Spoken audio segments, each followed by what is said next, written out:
మీకు నైటీ గాని, టాప్స్ కానీ ఏదైనా కిందన మనం స్టిచ్ చేసినప్పుడు ఈవెన్‌గా రావాలి అంటే ఫస్ట్ మీకెంత ఫోల్డ్ చేయాలో తెలుస్తది కదా! సో, అంతలో ఇలా ఒక ఫోల్డింగ్ చేసి ఇక్కడ ఒక స్టిచ్ వేసుకోండి.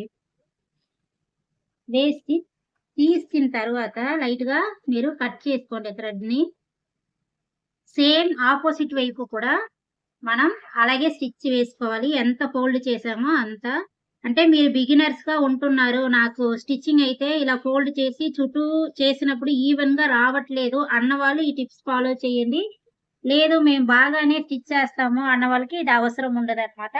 సో, ఇప్పుడు ఇక్కడి నుంచి మీరు ఇలా ఫోల్డ్ చేసి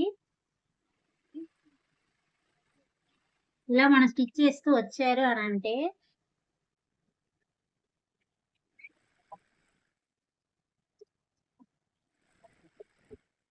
ఇప్పుడు ఆటోమేటిక్‌గా ఇక్కడ ఈ ఫోల్డింగ్ వచ్చేస్తది కాబట్టి మీకు ఎ ఎక్కువ, తక్కువ ఉండదనమాట. సో, ఇలా కంటిన్యూ చేస్తూ వచ్చేయండి.